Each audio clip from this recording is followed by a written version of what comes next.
Elias Knox was now the most dangerous man in the galaxy. He didn't have any weapons. He didn't give any speech. All he did was look at the Empress. And now, the mighty Zelvari Empire was cracking. After the Empress left the hall, the news spread fast.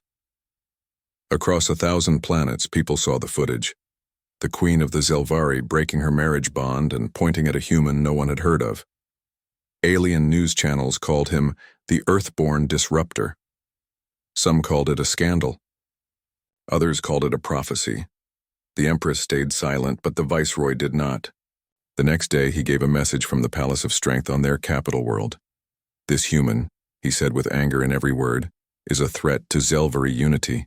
The Empress has been corrupted, possibly mind-controlled. Until her condition is cured, I will act as protector of the Empire. It was a soft way to say something very dangerous. He had taken control. Earth's diplomats were terrified. They called Elias back to the human ship and locked it down. Inside the white, clean walls of the command center, Elias sat with 5 ambassadors. They asked him the same question over and over again. What did you do? Elias kept telling them. Nothing. He told them how he looked up and she looked at him, and that was it. He didn't speak to her, didn't smile, didn't even wave. Still, they didn't believe him. She destroyed her marriage bond, the oldest symbol of royal power in the galaxy. Because she looked at you, Elias. I know, he said quietly. But I didn't do anything. That scared them even more. Back on the Zelvari capital, strange things were happening. Old statues were taken down. History. Scrolls went missing. Whole networks were shut off. The Viceroy had started something called Operation Purity. He claimed it was for safety. But everyone knew what it really was, a hunt for rebels or anyone who questioned him. Whispers of civil war began. Some said the Empress had run away. Others believed she was dead. Some still loyal to her wore secret symbols, a broken ring drawn on their clothes as a sign of quiet resistance. Then, after 6 days of silence, Elias received a private message. It came through a black cube, handed to him by a nervous technician who said, "It just appeared. No source, no ID." When Elias touched it, it opened with a soft hum. A light came out and formed the face of Empress Curl. She looked tired, but calm. "You don't understand what you are," she said. "But I do. They've kept it from you, even your own people." Elias stared at the light. His breath caught. Long ago, the Zelvari were not like this. We were wild. We were real. We chose our mates, we laughed, we changed. But the High Architects said change was chaos, so they locked us inside perfection. They changed our DNA, removed risk, removed love. But they didn't stop with us. They went further, into older systems, into older species. They found something they feared, so they buried it in time. They called it the human sequence. And now it stands in front of me, alive. The message ended. Elias was frozen. The room was silent. The cube turned to ash in his hands. An hour later, Earth received a threat from the Viceroy. "Return the human to our custody, or Earth will be removed from the stars." The meaning was clear. War. Earth was not ready. Their ships were strong, but they were nothing compared to the Zelvari fleet. Still, they had no choice. They refused. Elias sat in a room by himself. He thought about the message. What did the Empress mean? What am I? He was born in a small town. His mother was a teacher. His father fixed ships. He wasn't special, wasn't rich, wasn't even brave. But now an empire was falling apart because of his face. The next day, someone broke into the human base. Alarms rang. Security bots moved fast, but the intruder was already standing in front of Elias. He was a Zelvari, tall, cloaked, and serious. But he wasn't wearing royal armor. His eyes were soft, not cold. "My name is Sirath," he said. "I used to serve the Empress. I am here to help you escape." "Escape?" Elias asked. Serath nodded. The Viceroy plans to kill you in 3 hours. He has already paid mercenaries to do it. Elias stared. Why me? Why not just ignore me? Serath's voice lowered. Because the Empress saw something in you that he fears, and now the entire Empire is beginning to remember what they once were. Elias stood up slowly. Where are we going? To a place no Zelvari is allowed to speak of, Serath said, to learn the truth about your kind. Elias followed him without another word. Above them, the sky darkened. Zelvari warships moved into position. The countdown to war had begun, and all of it, because one human looked into the eyes of a queen. Part 3 coming up next. Do you want me to continue with it in the same tone and format? Elias ran behind Serath through the narrow tunnels of the alien city. Lights flashed red above them. Sirens howled in the distance. Somewhere behind them, security drones were searching, scanning for human life signs. But Serath moved fast, like a shadow. Elias asked, breathless, Where are we going? Serath didn't look back. To a forgotten place. A vault built before the Empire. Before the lies. They passed old halls, metal walls covered in moss and dust. The deeper they went, the quieter it became. Finally, Serath stopped in front of a round door. It had no locks, no keypad, just a smooth surface with a strange marking, a circle inside a triangle glowing faintly. Elias looked at it. Something about the shape felt familiar. Not from memory, but from instinct. Serath nodded at the door. Touch it. Elias raised his hand. The moment his fingers brushed the surface, the door lit up, gold and blue, pulsing with light. It opened with a hiss. Inside was darkness. Then lights flickered on. The room was large, filled with old machines, floating screens, cryopods, skeletons of strange creatures, some tall, some small, some human. Elias stepped forward slowly. What is this place? Serath stood beside him. It's called the Origin Core, built by the first beings who traveled between galaxies. They were not Zelvari, not even close. He pointed to a glowing screen. It showed DNA strands, twisting lines of genetic code. Your people, Serath said, carry something no other species does. He touched the screen, zooming into a small section. There. This sequence. It shouldn't exist. It's millions of years older than your planet. Elias looked confused. What does it mean? It means, Serath said slowly, your DNA was not born by chance. It was placed, carefully, hidden in your blood. Elias stared at the screen. You're saying that we were made? No, Serath said. You were chosen. Centuries ago, before the Zelvari Empire rose, there was a council of elder species who feared chaos, change, emotion, rebellion. So they tried to control it. They created perfection. The Zelvari were their final success. Calm, logical, strong. But they lost something too. Freedom. The elder species knew that one day their systems would fail. That life would fight back. So they left a spark behind, a backup plan. They hid that spark in an early species on a small blue planet. They hid it in humans. Serath led Elias to another room, quiet, cold, and filled with a soft humming sound. In the center, a crystal floated. It pulsed slowly. That, Serath said, is a seed memory core. It holds knowledge from the ancient ones. Elias walked to it. The crystal glowed brighter as he stepped closer. Only a true carrier can activate it, Serath said. Elias hesitated. What if I'm not? You are. Elias reached out. The moment his fingers touched the crystal, light exploded around him. The room disappeared. He stood in a field of stars, surrounded by floating shapes, memories. He saw cities made of clouds, beings of light, Wars fought with sound, not fire, and then he saw the first human, not born, but awakened, placed on earth, watched from afar. The voice of the ancients spoke in his mind. You are not the first, but you may be the last. Then it faded. Elias opened his eyes. Sirath was staring at him in awe. You connected. Elias nodded slowly. I think I understand now. What do you understand? That the Empress didn't just see me, Elias said. She remembered what she used to be.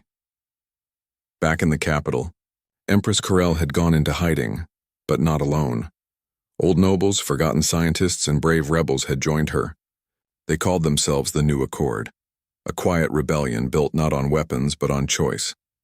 Corel spoke to them in secret places, her words spreading like fire. We were not made to be statues, she said. We were made to evolve. Many Zelvari began to question the viceroy. Some refused orders. Others vanished into the underground. And the viceroy? He grew more violent. He destroyed cities where rebels were suspected. He ordered the elimination of all humans from Zelvari space.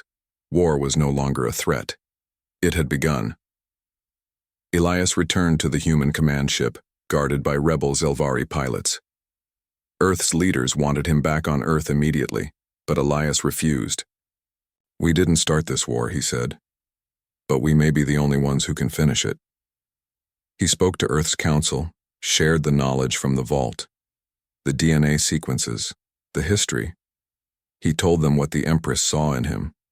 Not romance, not magic, a mirror. Humanity was proof that life didn't have to be controlled, that the old way, full of mistakes, emotions, and growth, was stronger than perfection. Captain Elias Knox was not a hero. He was a calm, polite man who liked books more than weapons and silence more than war.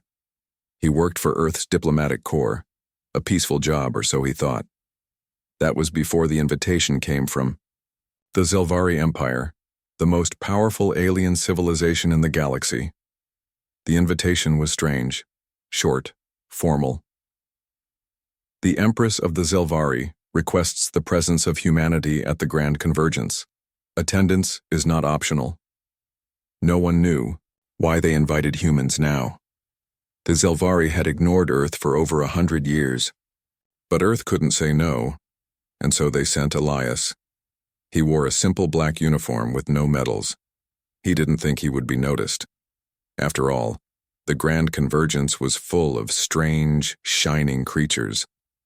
Aliens with glowing skin, silver, wings, multiple eyes. And then there were the Zelvari themselves, tall, beautiful, emotionless beings with skin like polished stone and eyes like cold fire. The grand hall was silent as the Empress entered. She wore a gown of living fabric that shimmered like a galaxy. Her crown was made of crystal thought metal, pulsing with soft light. Her face was flawless like a sculpture, too perfect, almost not real. She stepped onto the stage with her husband, Viceroy Cyrex Thalcor, beside her. He was taller than her, and even more perfect. A warrior and a ruler, known for his victories, his cruelty, and his pride. Elias stood among the other ambassadors. He kept his eyes down. Then he felt something, a pressure, like the weight of a storm. He looked up. The Empress was staring straight at him, her lips parted slightly. Her eyes widened. She froze mid-step. The room held its breath. Then, something impossible happened. The bond ring on her finger, a floating golden band that symbolized her eternal marriage to the Viceroy, began to glow and crack. A sharp chime rang out. As it shattered and fell to the floor, gasps filled the hall. The Viceroy turned in fury. "Corel," he hissed, "what have you done?" The Empress didn't look at him. Her eyes never left Elias. She raised one hand and pointed at him. "You," she said, her voice soft but clear. "I invoke sanctuary dissolution by heart recognition." Elias blinked. "Sorry. What?" Around him the translator devices stuttered, trying to find the right words. A Zelvari scholar in the crowd whispered in shock, She has divorced the viceroy, on sacred grounds, because of him. Impossible, another said. That right hasn't been used in over 1,000 cycles. The viceroy stepped forward, his eyes burning with rage. He is nothing. A primitive animal from a backwater world. The Empress finally spoke to her husband. Calm, clear, and cold. You may be perfect, Zyrex, but perfection is not truth. I saw truth today in him. She turned and walked out of the hall, her crown still shining, her voice echoing. I will no longer be bound to lies. The room exploded into chaos. Security surrounded Elias. They didn't arrest him. They didn't know what law had even been broken. No one did. Half the diplomats were shouting. Some demanded answers. Others feared a war had just begun. Elias sat quietly as agents rushed around him. He kept thinking about her eyes. Not beautiful, though they were. Not angry, though she had every reason to be. No, she looked like someone waking up from a long dream. He wasn't sure what that meant, or why he, of all people, was the reason. But something deep inside told him this wasn't about love, it was about something bigger, and very, very old. The sky above the Zelvari capital was burning. Great black warships circled the planet. Blue energy shields shimmered across the horizon. Cities once known for beauty were now covered in smoke. The viceroy had declared full martial law. All who supported the Empress were enemies of the state, and Elias Knox, the quiet human diplomat, had been marked as the cause of the collapse. But Elias was not running anymore. He stood aboard a rebel Zelvari vessel, the Dissonant Star, flying straight toward the heart of the Empire. With him were loyal rebels, hidden scientists, and the last free members of the Zelvari Council. And sitting beside him on the command deck was Empress Kuril. Her crown was gone, her royal armor replaced by simple robes. She no longer looked like a ruler of planets. She looked like someone fighting for her soul. I never imagined my life would lead to this, she said softly. Elias gave a small smile. Same. She turned to him. You're not a soldier.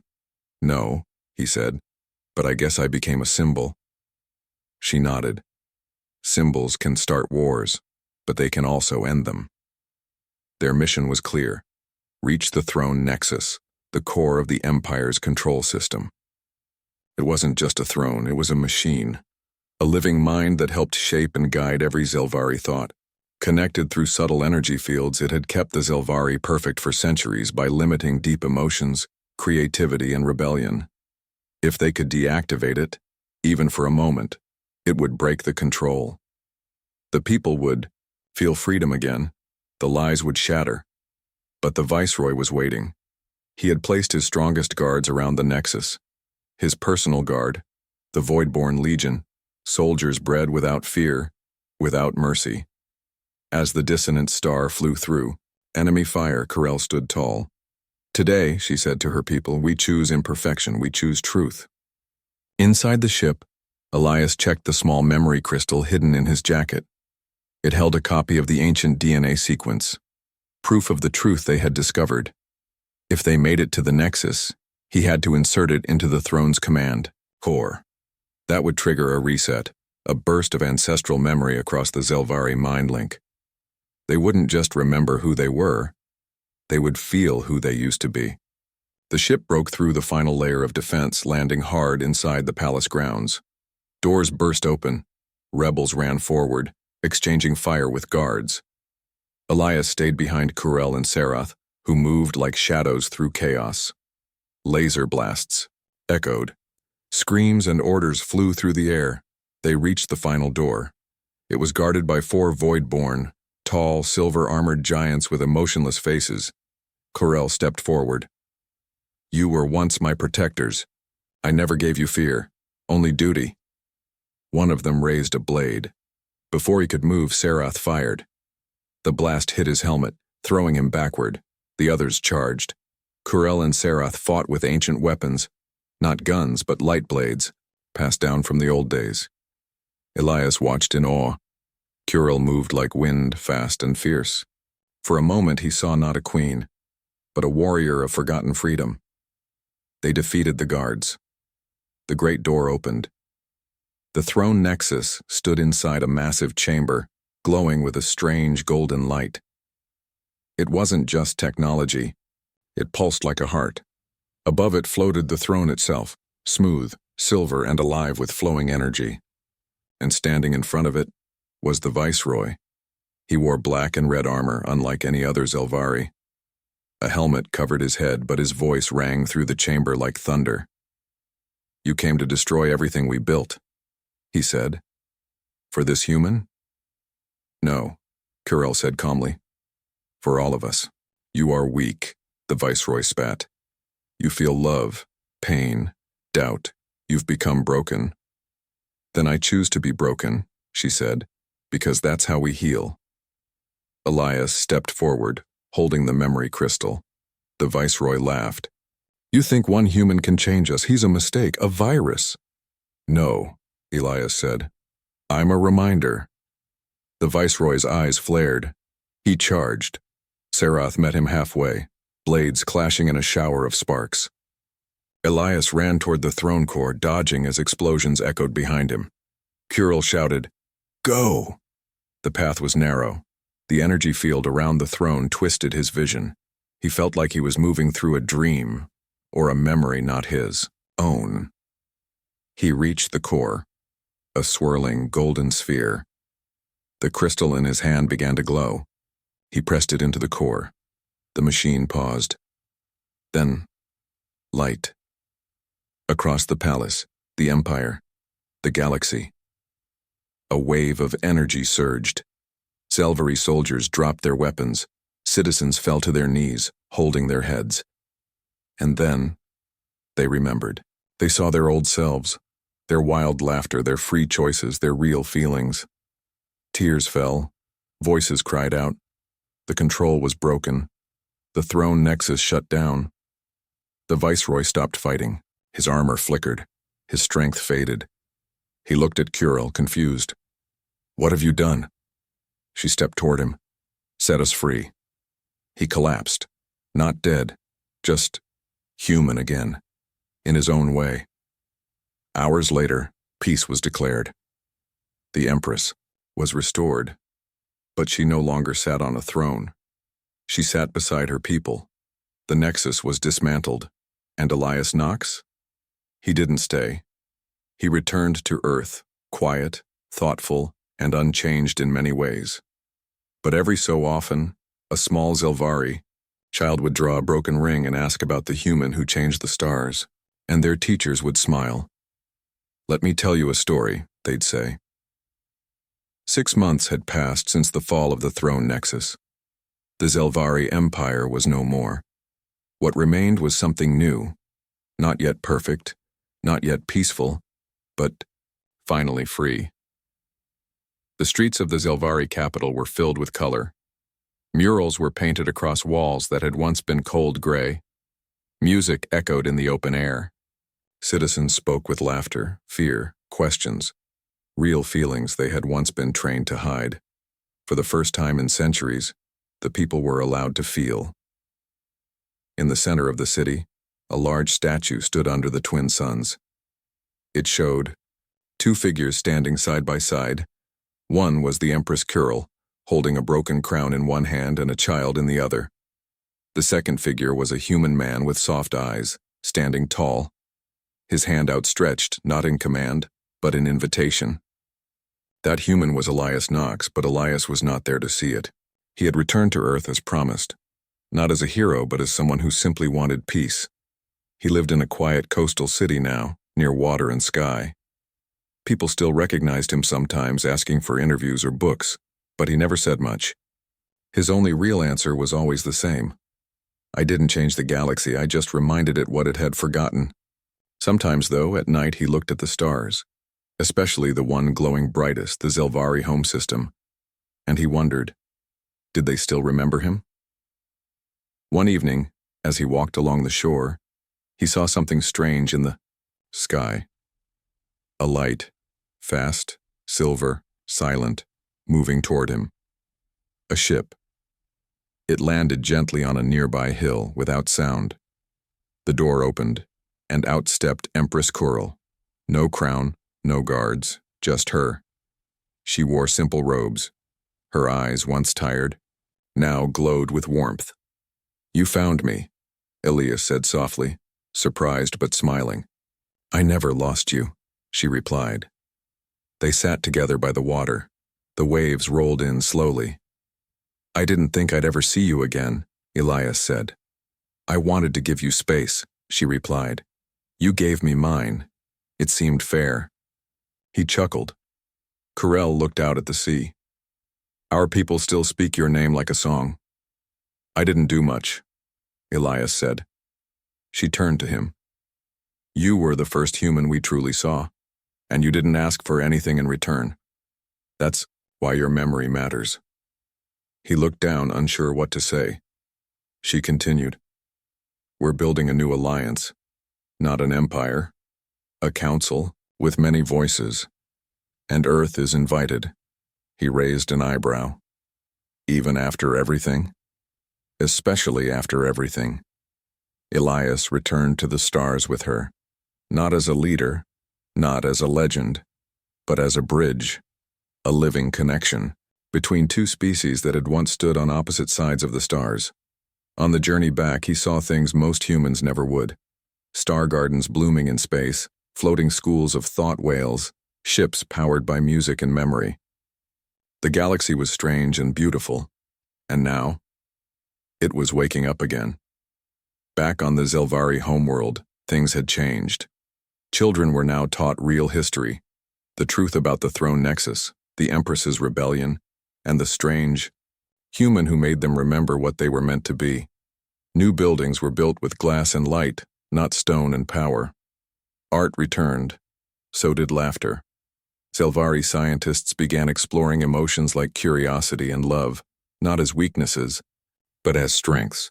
One day, a young Zelvari asked Elias, "Why did our queen divorce the viceroy just by looking at you?" Elias smiled kindly. "Because she looked at me, and she saw herself, the part of her that wanted to live, not just survive." The child didn't fully understand, but years later, that child would grow up to write the first history book titled, "The Day the Queen Chose Freedom." There were still problems. Some old lords didn't accept the change. Some warships had gone rogue. There were battles, betrayals, and pain. But now, there was hope. For every city that fell, 2 more stood up. For every lie, a new truth was shared. And leading the quiet revolution was not a warrior, not a Maca.